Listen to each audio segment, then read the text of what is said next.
অৱগত কৰিব বিচাৰিছো যে অগ্নিনাভ শিৱ মন্দিৰ বা অগ্নিনাভ বাবাৰ নামত কেইবাটাও ভুৱা একাউণ্ট খুলি বহুতে টকা সংগ্ৰহ কৰিছে।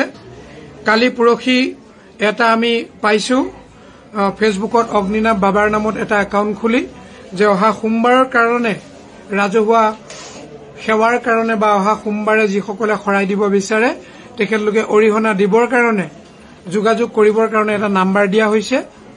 সকলো বাবাৰ পৰম ভক্তক আমি জনাব বিচাৰিছো যদি আপোনালোকে আপোনালোকৰ পৰিয়ালৰ মংগলৰ অৰ্থে বাবাৰ শ্ৰীচৰণত নৈবেদ্য শৰাই ভাগি উৎসৰ্গা কৰিবলৈ অৰিহণা দিব বিচাৰে তেতিয়াহ'লে কেৱল মন্দিৰৰ সেই QR কোডতহে আপোনালোকে ট্ৰান্সফাৰ কৰিব আৰু সেই আমাৰ QR কোডটো হৈছে ইউকো বেংকৰ আৰু যেতিয়া QR কোডটো আপোনালোকে সাৰ্চ কৰিব তেতিয়া দেখিব তাত অগ্নিনাভ শিৱ মন্দিৰ ওলাব।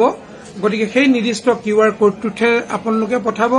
কোনো ব্যক্তিৰ কোনো মোবাইল নাম্বাৰত আপোনালোকে হোৱাটছআপ যোগেৰে বা আপোনালোকে নাম্বাৰ সংগ্ৰহ কৰি কেতিয়াও গুগল পে নকৰিব। কোনো ব্যক্তিৰ নামত আপোনালোকে কেতিয়াও পইচা ট্ৰান্সফাৰ নকৰিব।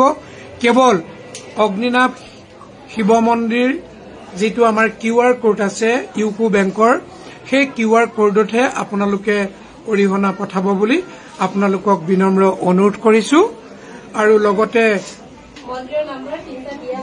হয় আপোনালোকক জনাব বিচাৰিছো যে আমাৰ যিটো স্ক্ৰীনশ্বট আছে তাত মন্দিৰৰ সেই আগৰ যিকেইটা নাম্বাৰ সেই নাম্বাৰকেইটা তাত উল্লেখ আছে আৰু সেই নাম্বাৰকেইটাই তাত শ্ব' কৰিব। গতিকে আপোনালোকে কেৱল ইউকো বেংকৰ মন্দিৰৰ যিটো QR কোড আছে সেই QR কোডৰ যোগেৰে আপোনালোকে অৰিহণা দিব পাৰিব। আপোনালোকক এষাৰ কথাও জনাই থওঁ যে যিহেতু আমাৰ মন্দিৰৰ কাম ষ্টাৰ্ট হোৱা নাই, পাৰ্মিশ্যনৰ কাম বাকী আছে, গতিকে মন্দিৰ কাম ষ্টাৰ্ট হোৱাৰ পাছতো কোনো মন্দিৰ কৰ্তৃপক্ষই কোনো ব্যক্তিৰ পৰা কোনো ভক্তৰ পৰা কেতিয়াও এটকাও কাৰোৰ পৰা নিবিচাৰে। যদি কোনোবাই আপোনালোকৰ লগত যোগাযোগ কৰে মন্দিৰ বনাবৰ কাৰণে কিবা সাহায্য বিচাৰে তেতিয়াহ'লে আপোনালোকে জানিব সেইটো ভুৱা একাউণ্ট হ'ব, কোনোবা দুষ্ট চক্ৰ হ'ব। আমি আজিলৈকে কাকো সাহায্য বিচৰা নাই, বিচৰা নাই, মন্দিৰৰ কাৰণে আপোনালোকে কিবা এটা দিব দেই সেই শব্দটো আমি আজিলৈকে কাকো কোৱা নাই। আৰু মন্দিৰত থাকি কৈছো আমি আজিলৈকে কোনো মানুহ কৈ পোৱা নাই যে মন্দিৰৰ কাৰণে কিবা এটা মন্দিৰ বনাবৰ কাৰণে কিবা এটা দিব দেই।